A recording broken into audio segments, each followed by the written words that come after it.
सदाम हुसैन मुस्लिम तारीख का एक ऐसा बहादुर और निडर शख्स था जिससे यहूदी खौफ खाते थे और सदाम का नाम सुनना भी पसंद नहीं करते थे। सदाम हुसैन अक्सर अपने दिए गए इंटरव्यू में बताता रहता था कि मैं एटम बम अपने मुल्क के लोगों के लिए नहीं बना रहा, बल्कि ये मैं इसलिए बना रहा हूं ताकि मैं यहूदियों की नींदें उड़ा सकूं। यही वजह है कि यहूदियों की बेपनाह साजिशों की वजह से उसको कैद कर लिया गया और फिर फांसी की सजा सुना दी गई। सदाम हुसैन की 3 बेटियां थीं जिनसे वो बहुत प्यार करता था और उनके एक इशारे पर किसी से भी टक्कर लेने के लिए तैयार हो जाता था। इसकी बेटियों के इस्तेमाल की अक्सर चीजें बैरूनी ममालिक से आती थी, जिन पर लिखा होता था कि ये चीजें सिर्फ सद्दाम हुसैन की बेटियों के लिए हैं, जिसे कोई दूसरा इस्तेमाल नहीं कर सकता। इसकी बेटियों का नाम रगद हुसैन और राना हुसैन था, जो अपनी खूबसूरती में कोई सानी नहीं रखती थी। एक वक्त आया जब ये दोनों बेटियां जवान हो गईं और फिर इनकी शादियां भी कर दी गईं, जहां ये महारानियां बनकर रहने लगी। लेकिन फिर वक्त ने ऐसा पलटा खाया कि इराक पर हुक्मरानी करने वाले इस खानदान पर इराक की सरजमीन तंग कर दी गई और सदाम हुसैन को मुख्तलिफ मुकदमात में फांसी दे दी गई, जिसके बाद सदाम हुसैन के एक एक फर्द को गुलाम बना लिया गया। लिहाजा इन हालात से बचने के लिए ये दोनों बहनें वहां से फरार हो गईं और बगदाद के एक छोटे से घर में रिहाइश इख्तियार कर ली। ये घर बिल्कुल कच्चा और बोसीदा हालत में था, जहां ना तो पानी था और ना ही बिजली का कोई इंतजाम था। लिहाजा ये दोनों इंतहाई मुश्किल हालात में जिंदगी गुजारने लगी। अब इनके पास ना तो कोई मुलाजिम था और ना ही कोई कीमती चीज, बल्कि अब इन्हें हर काम अपने हाथों से करना पड़ता था। ये खुद अपने घर में झाड़ू लगाती, खाना पकाती और बाहर किसी सरकारी नलके से पानी भरकर लाती थी। लेकिन इसके बावजूद भी अमेरिकी एजेंटों ने इनको यहां रहने न दिया और जुल्म का निशाना बनाते रहे, जिसके पेश नजर सद्दाम हुसैन की बड़ी बेटी रगद ने अपनी जान लेने की कोशिश भी की, लेकिन वो बच गई। चूंकि सद्दाम हुसैन यहूदियों से शदीद नफरत करता था और अक्सर कहता था कि ए अरब वालों इकट्ठे हो जाओ ताकि हम इन यहूदियों को खत्म कर सकें। यही वजह है कि एक दफा सद्दाम हुसैन के मुतालिक इसराइल के वजीर दिफा ने कहा था कि ये एक पागल शख्स है जिसे ना तो अपनी फिक्र है और ना ही अपने लोगों की।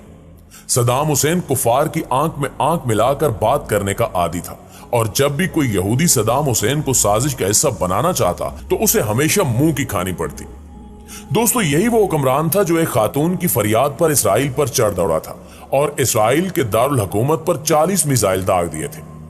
हुआ कुछ यूं था कि एक दफा सद्दाम हुसैन की लाइव कॉन्फ्रेंस चल रही थी कि अचानक चीखती चिल्लाती हुई एक औरत इसके सामने आ खड़ी हुई और सद्दाम हुसैन को सख्त अल्फाज में मुखातिब करते हुए कहने लगी कि इस्राएली फौजियों ने मेरी बेटी को रेप का निशाना बनाकर कत्ल कर दिया है और तुम्हें यहां कोई फिक्र नहीं है।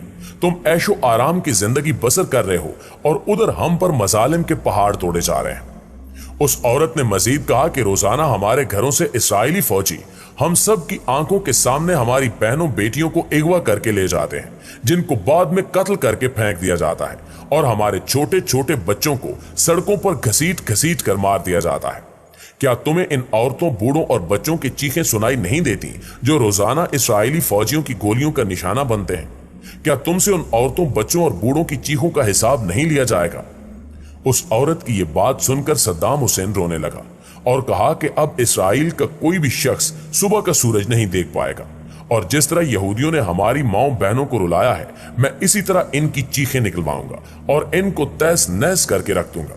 लिहाजा इसके फौरन बाद सद्दाम हुसैन वहां से उठा और फौजी क़यादत की एक मीटिंग बुलाई, जिसमें उसने इस्राइल पर हमला करने का हुक्म जारी कर दिया और फिर उसके हुक्म के मुताबिक इस्राइल के दारुल हुकूमत पर 40 मिसाइल दागे गए, जिनसे इस्राइल के होश उड़ गए।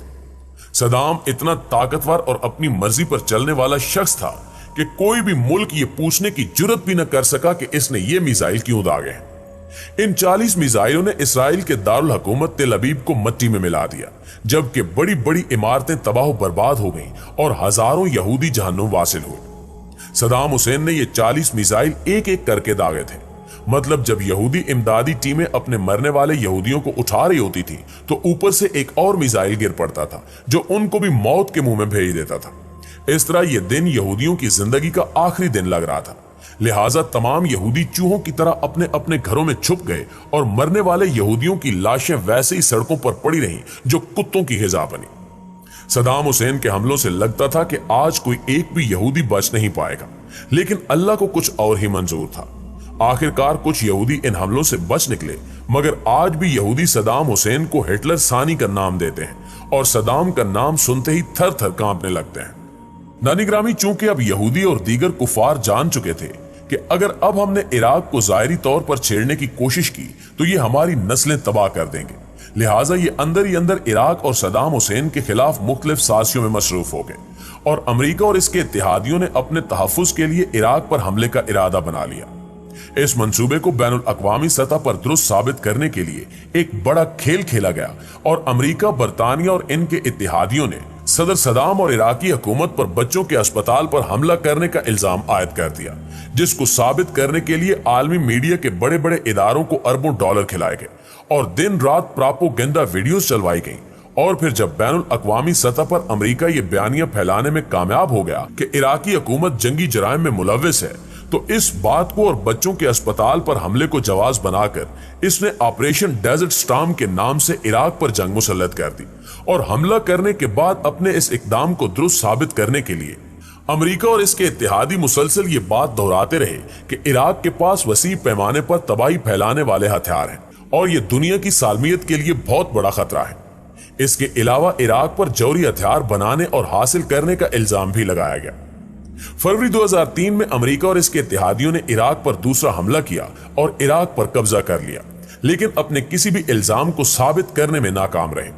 अलबत्ता अमेरिका और इसके इत्तेहादी खित्ते में अपने मुफादात को तहफ़्फ़ुज़ फराहम करने में कामयाब हो गए। इस कब्जे के बाद 14 दिसंबर 2003 में सदाम हुसैन गिरफ्तार हुआ, जिसके बाद उस पर 148 अफराद के कत्ल का इल्जाम लगाकर मुकदमा बनाया गया और इराक में अमेरिका के ज़ेरे असर अदालत में सदाम हुसैन के मुकदमे की समाअत का आगाज हुआ, जहां सदाम हुसैन ने उस अदालत को एक अमेरिकी कब्जे का हथियार करार दिया।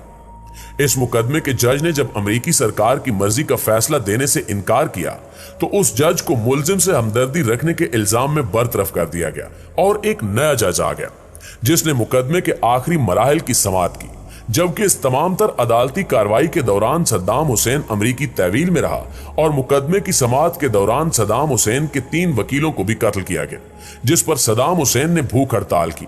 लेकिन इसके बावजूद सद्दाम हुसैन को आजाद ट्रायल का हक नहीं दिया गया और अदालत ने अमेरिका की ईमा पर सद्दाम हुसैन को फांसी की सजा सुना दी। सद्दाम हुसैन को सुनाई जाने वाली फांसी की यह सजा बैनुल अक़वामी सतह पर तनकीद का निशाना बनी, लेकिन अमेरिका बहादुर के सामने किसकी चलती है, क्योंकि जिसकी लाठी उसकी भैंस। अमेरिकी कैद के दौरान सद्दाम हुसैन ने अपने दिन कैसे गुजारे, इस हवाले से उनकी निगरानी पर तैनात एक अमेरिकी फौजी का कहना था कि सद्दाम हुसैन बहुत कम ही कोई शिकायत करता था। कमरे के बाहर एक क्यारी थी जिसे वो बाकायदगी से पानी देता था। इंतहाई हद तक बेखौफ आदमी था और मौत को तो जैसे वो कोई खौफ ज़दा करने वाली चीज समझता ही नहीं था और ना ही वो किसी पछतावे का शिकार मालूम होता था। सद्दाम हुसैन ने जिंदगी में जो भी किया वो सिर्फ और सिर्फ अपनी अवाम के मुफाद की नीयत से किया। जी तो प्यारे दोस्तों, ये थी हमारी आज की वीडियो। आप दोस्तों की राय इस हवाले से क्या कहती है, कमेंट करके हमारे साथ शेयर जरूर कीजिएगा। इंशाअल्लाह आपसे मुलाकात होती है अगली वीडियो में। तब तक अपना और अपने प्यारों का ढेर सारा ख्याल रखिएगा।